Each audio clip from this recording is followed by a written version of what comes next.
Salut à tous, amis français, supporters de l'équipe de France, j'espère que vous avez la pêche. Moi pour ma part, je vais très très bien, je suis très content de vous retrouver pour un nouveau débrief.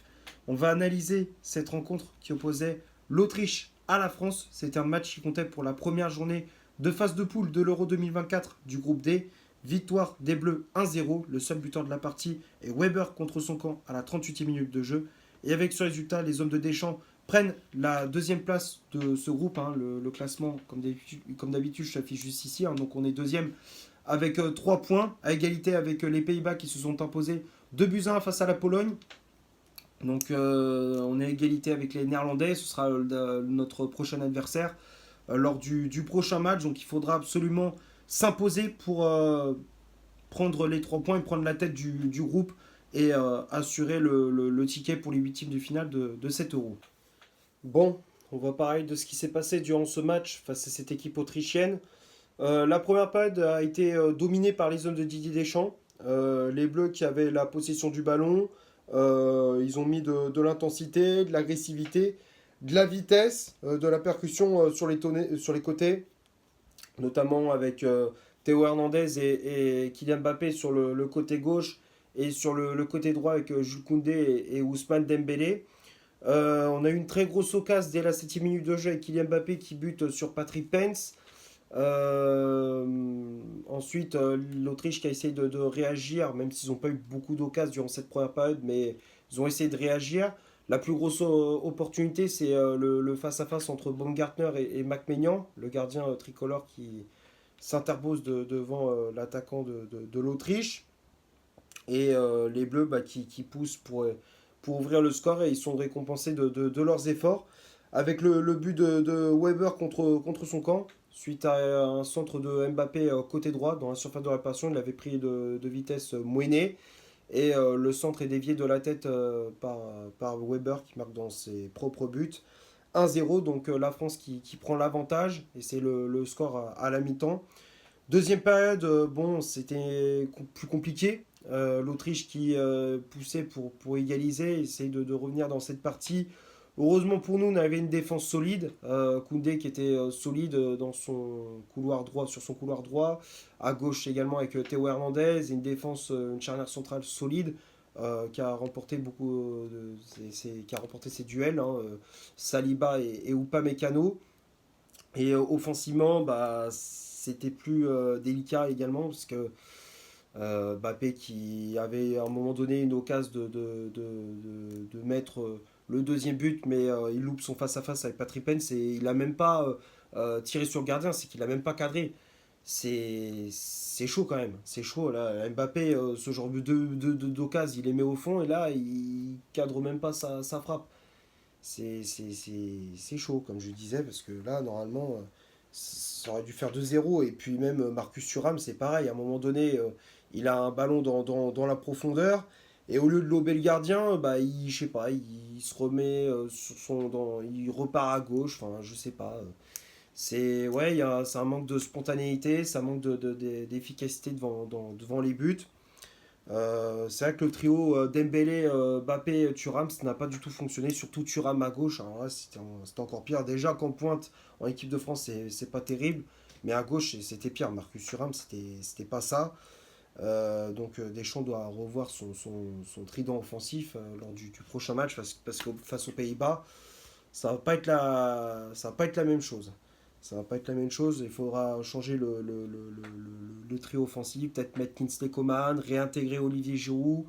Je ne sais pas, mais en tout cas, faudra absolument faire des changements lors du prochain match. Donc victoire 1-0, mais c'était une victoire compliquée. Maintenant, on va passer à la composition d'équipe que Didier Deschamps a alignée pour ce match. L'11 de départ, je affiche juste ici, donc le sélectionneur des Bleus qui a aligné un 4-3-3 avec McMaignan dans les cages. La charnière centrale, c'était Dayo Upamecano associé à William Saliba. Les latéraux, Jules Koundé à droite, Théo Hernandez à gauche. Le milieu de terrain, N'Golo Kanté positionné en 6, Adrien Rabiot et Antoine Griezmann en relayeur. Et le trio d'attaque avec Ousmane Dembélé, ailier droit, Marcus Thuram, ailier gauche. Et en pointe, le capitaine Kylian Mbappé.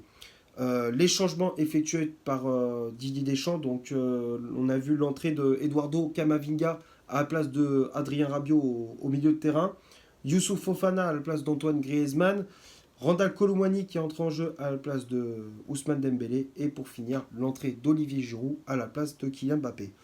Que dire sur cette compo, bah, c'est globalement du classique, hein. On a revu ce bon vieux 4-3-3 avec Griezmann en relayeur.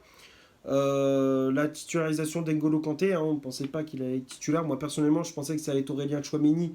Finalement, on a vu Kanté qui d'ailleurs a fait un très gros match, hein. C'est pour moi le meilleur français sur la pelouse, hein. Il a récupéré des ballons, il s'est projeté vers l'avant, il a participé aux phases offensives des Bleus. Défensivement, il a été impeccable dans ses interventions. Donc très bon match de Kanté, ça fait plaisir de le revoir. On connaît ses qualités, c'est un joueur qui est fantastique. On a vu bah, ce fameux trident offensif, comme je disais, avec Thuram à gauche. On pensait que ça allait être Thuram en pointe, Bappé à gauche et Dembélé à droite. Finalement, ça n'a pas été le cas. On a revu Bappé en pointe, même si des fois on le revoyait un petit peu jouer à gauche, hein. Il y a eu beaucoup de permutations en attaque. Donc je pense que ça doit être ça qui a dû perturber l'équipe de France, enfin, surtout les phases offensives. On voyait que ça manquait un point d'appui, un point de fixation. Tu voyais que ça manquait bah, on voyait qu'il manquait un point d'appui, hein. Tu vois, un Giroud, je pense que ça aurait fait l'affaire pour justement avoir un pivot dans cette équipe pour justement dévier les ballons pour les côtés, pour les ailiers, pour les joueurs de côté. Mais voilà, bon, Deschamps qui a préféré mettre son trident avec son trident offensif avec Thuram, mais bon, ça n'a pas du tout fonctionné. On va passer maintenant du côté des statistiques de cette rencontre. On va commencer par l'Autriche.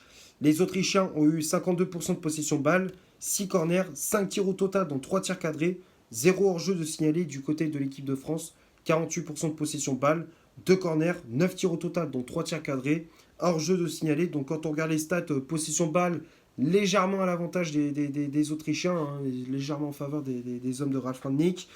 En termes d'occasion, bah, c'était plus du côté de l'équipe de France. On s'est créé beaucoup d'occasions en première et en deuxième période également. Même si l'Autriche a poussé pour égaliser en deuxième mi-temps, mais voilà, on a su tenir le choc. Voilà, pas grand-chose à rajouter pour les stats. Et maintenant, les tops et les flops de cette rencontre. On va finir la vidéo avec ça. Donc, comme d'habitude, je les affiche juste ici, hein, les tops et les flops. Donc, j'ai mis Maignan dans les tops. Logique, hein, le gardien des Bleus qui a été décisif sur sa ligne. Les relances au pied propres, les relances à la main également.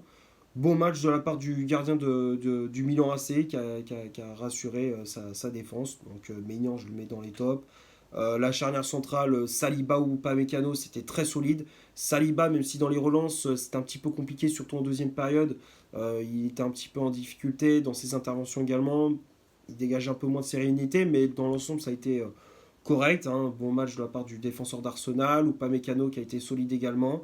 Même s'il aurait pu concéder un penalty en deuxième période, mais il s'en sort bien. Mais dans l'ensemble, la charge centrale a été solide, ou Upamecano et Saliba.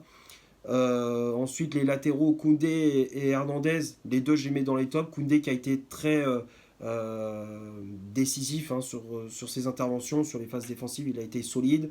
Offensivement, bon, c'est pas non plus, c'est pas comme Théo Hernandez, hein, c'est pas le même profil. De base, c'est un défenseur central, Koundé. Mais au poste de latéral droit, il fait l'affaire aussi, hein. Il est plutôt bon. Les passes, elles sont toujours justes. Les centrés également. Bon match de la part du latéral barcelonais. Donc c'est pour ça que je le mets dans les tops. Tout comme Théo Hernandez, qui pour moi a été très très bon. Il a multiplié les courses. Il a souvent repiqué dans l'axe.